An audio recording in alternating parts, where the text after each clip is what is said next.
Selamat datang kembali di penelusuran mendalam kita. Hari ini kita akan fokus ke bab 6 dari buku Collapse, karya Jared Diamond. Judulnya cukup bikin penasaran nih, Pendahuluan dan Fuga Viking. Sumber kita, seperti biasa, kutipan pilihan dari bab itu. Mungkin Anda bertanya, kenapa sih Viking? Nah, Diamond ini ngelihat mereka sebagai studi kasus yang menarik banget, kompleks gitu. Bab ini tuh kayak semacam pemanasan ya, mempersiapkan kita buat ngerti teka-teki besar. Kenapa sih pemukiman mereka di Islandia bisa bertahan, malah berkembang, sementara yang di Greenland kok runtuh total? Istilah fuga itu sendiri kan kayak di musik ya, ada tema-tema yang saling jalan barengan gitu. Betul. Jadi ada beberapa alur cerita yang berjalan paralel dan saling mempengaruhi nanti. Oke, jadi misi kita sekarang ini, kita mau coba gali fondasinya dulu nih, soal kisah Viking ini. Siapa sih sebenarnya orang-orang Skandinavia ini yang tiba-tiba ekspansi besar-besaran setelah akhir abad ke-8? Apa yang bikin mereka keluar dari kampung halamannya? Dan yang paling penting nih, bekal budaya apa?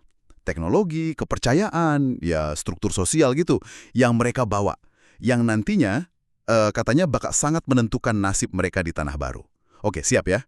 Mari kita bongkar pelan-pelan. Nah, pertanyaan paling dasar nih dari sumber ini. Kenapa orang Skandinavia yang kita kenal Viking itu kok sekitar tahun 793 Masehi tiba-tiba kayak meledak gitu ya di panggung sejarah. Terus menyebar luas banget. Ini gara-gara kondisi di Skandinavia yang nggak enak, jadi mendorong mereka keluar, atau ada sesuatu yang menarik di luar sana? Iya, ini pertanyaan klasik ya dalam studi migrasi, push versus pull factors istilahnya. Sumber kita memang menyinggung kemungkinan itu. Ada kombinasi faktor pendorong, push, dari Skandinavia bisa jadi tekanan populasi, kurang lahan, atau mungkin persaingan politik ya. Dan juga faktor penarik, pull, dari luar, kayak kabar soal tanah baru yang subur, atau mungkin biara-biara kaya di Inggris yang nggak dijaga ketat, atau rute dagang baru. Oh, jadi ada kesempatan gitu ya di luar. Ya, kutipan kita ini sih nggak merinci mana yang paling kuat buat Viking, tapi Diamond nekenin poin penting. Ekspansi segede ini tuh jarang banget terjadi tanpa sebab kuat. Pasti ada dinamika di baliknya. Artinya ini bukan sekedar iseng cari petualangan gitu ya. Nggak mungkin kan mereka bangun pagi terus, ayo berlayar ke barat gitu. Nggak mungkin, pasti ada kondisi-kondisi spesifik di Skandinavia waktu itu yang bikin ribuan orang nekat ambil risiko nyebrang lautan ganas pakai kapal mereka yang terkenal itu. Skalanya kan gila ya, dari Rusia sampai Amerika Utara loh. Betul, skala dan kecepatannya itu emang, wah, mencengangkan.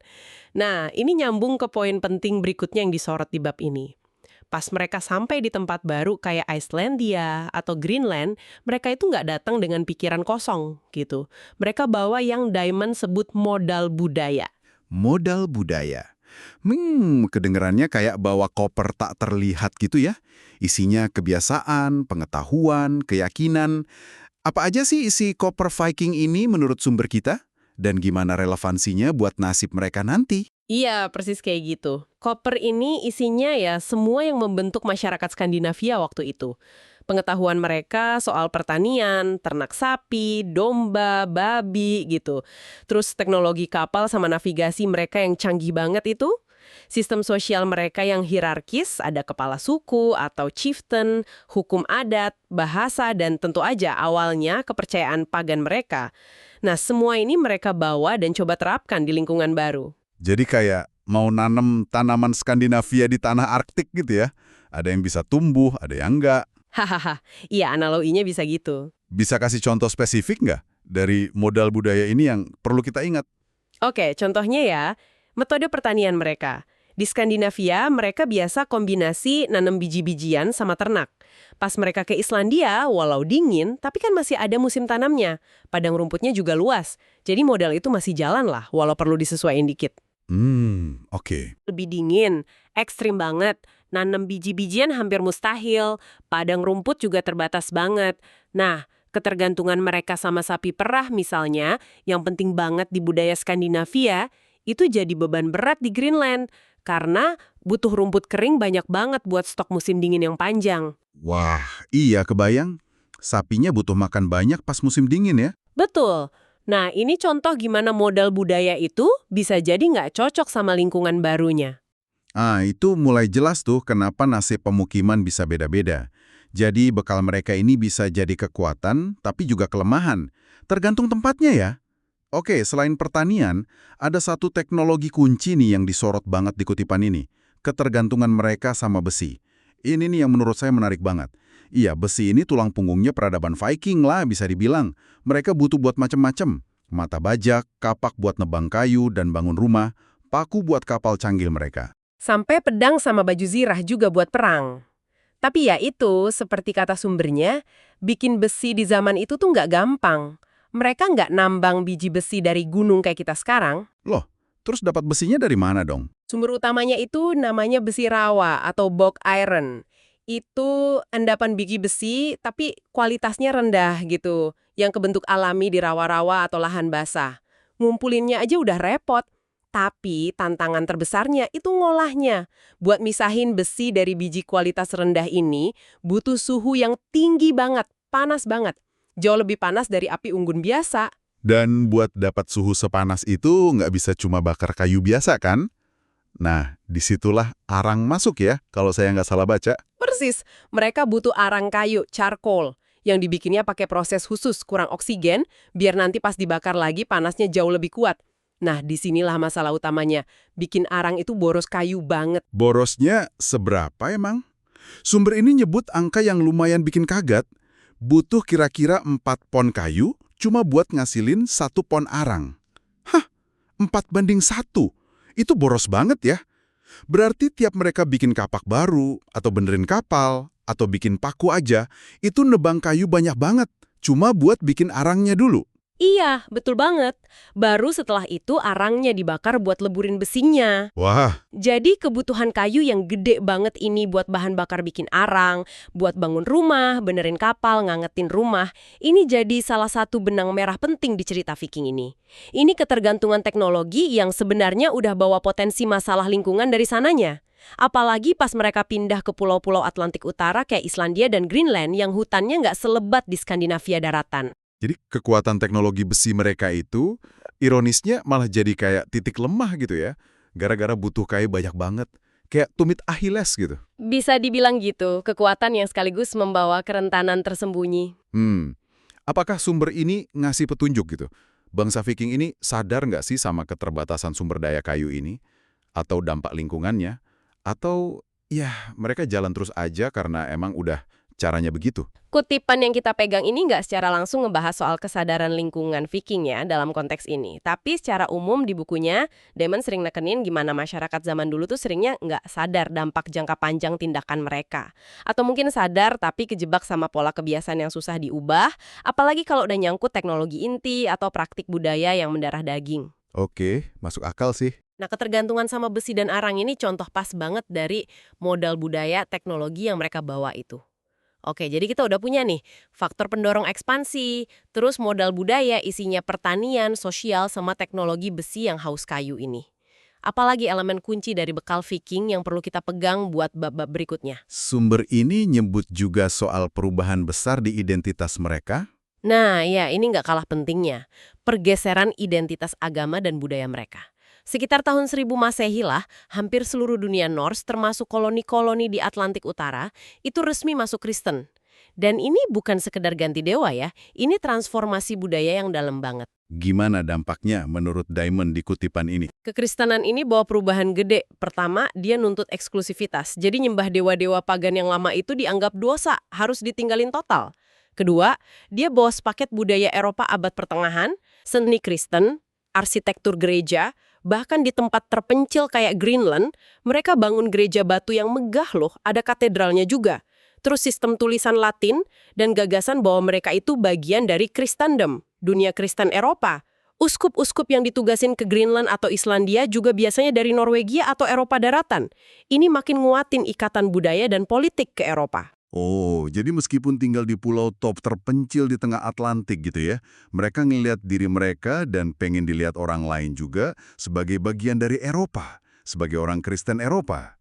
Sumber ini ngebandinginnya sama pemukim awal Australia yang masih kuat banget ngerasa sebagai orang Inggris, padahal udah di ujung dunia lain. Identitas ini pasti ngasih mereka kekuatan atau kebanggaan tersendiri ya? Pasti, nggak diragukan lagi. Identitas bersama sebagai orang Eropa Kristen ini jadi kayak lem sosial yang kuat banget. Ini yang bikin mereka bisa pertahanin struktur sosial, kerjasama ngadepin lingkungan yang seringkali keras, jaga hubungan dagang sama agama ke Eropa selama ratusan tahun. Ini bagian dari ketahanan mereka, kenapa mereka bisa bertahan lama banget di tempat kayak Greenland. Tapi, nah ini ada tapinya yang gede. Identitas kuat ini juga punya sisi lain. Sisi lain? Maksudnya gimana tuh? Nah ini yang menarik dan jadi inti argumen Diamond nanti. Gimana identitas yang kuat ini bisa juga jadi kaku. Rasa superioritas sebagai orang Eropa Kristen misalnya. Itu mungkin bikin mereka jadi enggan atau malah ngerasa jijik gitu buat belajar atau niru cara hidup bangsa lain yang mereka temuin. Kayak suku Inuit di Greenland yang disebut Skraling sama Viking. Oh, jadi mereka ketemu penduduk asli di sana ya? Ketemu. Dan Inuit ini punya teknologi dan pengetahuan yang jauh lebih pas sebenarnya buat hidup di lingkungan Arktik. Tapi kayaknya nih, Viking Greenland milih buat tetap kekeh sama cara Eropa mereka meskipun kondisi makin susah. Wah, jadi identitas kuat yang tadinya bantu mereka bersatu dan bertahan, justru bisa jadi kayak kacamata kuda gitu ya, yang bikin mereka nggak bisa lihat atau ngambil solusi adaptif dari budaya lain. Itu ironi yang kuat banget ya. Tragis juga sebenarnya, kekuatan yang sekaligus jadi kelemahan fatal.